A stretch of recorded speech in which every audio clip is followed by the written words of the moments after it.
হিঙ্গলগঞ্জ ব্লকের রূপমারি গ্রাম পঞ্চায়েতের রূপমারি বাজারে ফেরিঘাট বেহাল অবস্থা রয়েছে। দীর্ঘদিন ধরে এই ফেরিঘাটের মেরামত হচ্ছে না। সাধারণ মানুষ থেকে শুরু করে স্কুল পড়ুয়া এবং প্রসূতি মায়েরা ভোগান্তির শিকার হচ্ছে। ফেরিঘাট বন্ধ থাকায় নিত্য প্রয়োজনীয় কাজে যাতায়াতের সমস্যা হচ্ছে। উত্তর চব্বিশ পরগনার হিঙ্গলগঞ্জ ব্লকের রূপমারি গ্রাম পঞ্চায়েতের রূপমারি বাজারে গৌরেশ্বর নদীর ফেরিঘাটটি দীর্ঘদিন ধরে বেহাল অবস্থায় রয়েছে। এর ফলে নিত্য প্রয়োজনীয় কাজে যাতায়াতকারী কয়েক হাজার মানুষ থেকে শুরু করে উচ্চ মাধ্যমিক পরীক্ষার্থী এবং প্রসূতি মায়েরা সমস্যার সম্মুখীন হচ্ছেন।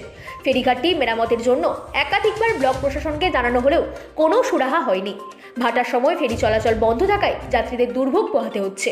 এই সমস্যার সমাধান করতে হিঙ্গলগঞ্জের বিডিও দেবদাস গঙ্গোপাধ্যায় জানিয়েছেন যে বিষয়টি এসডিও এবং ডিএমকে জানানো হয়েছে এবং উন্নয়নমূলক বৈঠকে আলোচনা করা হয়েছে।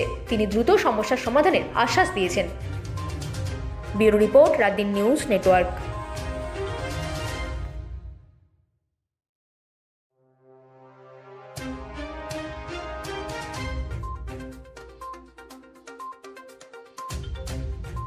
আর কেন এটা রূপমারি ফেরিঘাট প্রায় আমরা তো এই 2.5 ঘন্টার উপরে এসে দাঁড়িয়ে আছি।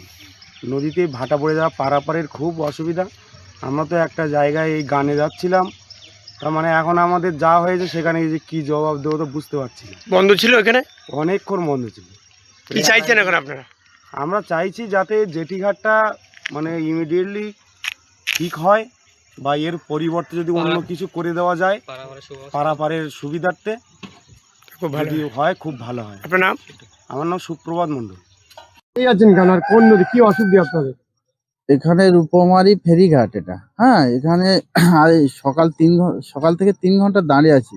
আমি পেশায় একজন ডাক্তার, ভেটেরিনারি ডাক্তার, কিন্তু সেই সকাল থেকে পারাপার হতে পারছি না। কেন?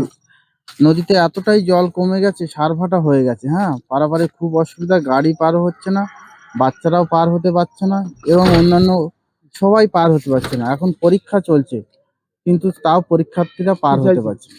আমি চাইছি প্রশাসনের কাছে যে অবিলম্বে এই ফেরিঘাট হয় নূতন হোক, আর নাই তার সারাইয়ের ব্যবস্থা করা হোক। নাম? আমার নাম কৃষ্ণপদ মণ্ডল।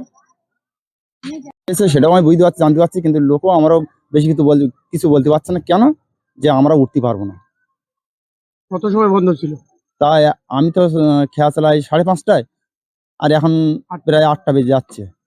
2 থেকে 3 ঘন্টা। হ্যাঁ, কত তাতে অসুবিধা যদি হচ্ছে? মাঝির উপরে কোনো অবজেকশন সাধারণ পাবলিক করে তো করবে, আর সেটা তো আপনারা এসেও দেখে যাচ্ছেন যে এটা সত্যি কি মিথ্যা। আপনার নাম? আমার নাম স্বয়ংক বিশ্বাস, চাইছিলেন? খেয়া মাঝি।